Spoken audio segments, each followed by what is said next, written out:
ഒരു മനോഹരമായ പോരാട്ടത്തിലേക്ക് വീണ്ടും അവസാനവട്ട പോരാട്ടത്തിലേക്ക് എത്തി നിൽക്കുന്നവർ ടീമിന് തയ്യാറാവുക. ഇരുത്തപ്പിള്ളേർ വാങ്ങുമ്പോൾ കാത്തനമ്മാറുണ്ട് ബാറ്റേക്ക്.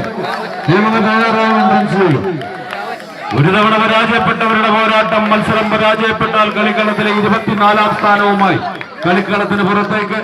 മത്സരം വിജയിച്ചാൽ വീണ്ടും കളിക്കളത്തിൽ സജീവ സാന്നിധ്യമാകാനുള്ള അവസരവുമായി പഞ്ചാബിന്റെ മണ്ണിൽ നിന്നും കടന്നു വന്നവർ പഞ്ചാബ് ബോയ്സ് അറയാഞ്ഞിലെ മൺ.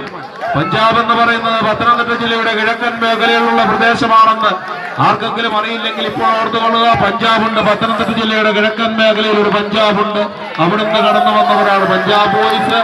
ഇതാ മറുപുറത്ത് ആവേശമുയർത്തുന്ന പോരാട്ടങ്ങളുമായി എന്നെന്നും കളിക്കളങ്ങളിൽ നിറഞ്ഞു നിന്നിട്ടുള്ളവർ വീണ്ടും പോരാട്ടങ്ങളിലേക്ക് എത്തുമ്പോൾ മലയാളക്കരയിൽ എന്നെന്നും മലയാളിയുടെ നാവിൻ തുമ്പിൽ നിറഞ്ഞാടുന്ന നാടൻ പാട്ടുകളുടെ ശീലങ്ങൾ നമുക്ക് മൂളിത്തുന്ന മലയാള അഭ്രപാളികളിൽ എന്നെന്നും നിറഞ്ഞു നിന്നിരുന്ന അകാലത്തിൽ വിട്ടുപിരിഞ്ഞു പോയ മലയാള സിനിമയുടെ കറുത്തമുത്ത് കലാഭവൻ മണിയുടെ ഓർമ്മക്കുറിപ്പുമായി കളിക്കളത്തിലിറങ്ങിയവർ ലീഡുകൾ പിടിച്ചു മുറുക്കിക്കൊണ്ട് ആവേശമുയർത്തുന്ന പോരാട്ടങ്ങളുമായി ലീഡ് മുറുക്കുന്ന ആവേശ കാഴ്ചയിലേക്ക് കയ്യടിയുടെ പിൻബലങ്ങളോടുകൂടി ഇതാ മത്സരം കൈപ്പിടിയിൽ ഒരുക്കിക്കൊണ്ട് ബെൻഹണ്ടടത്തിക്കയം മത്സരക്കളത്തിലെ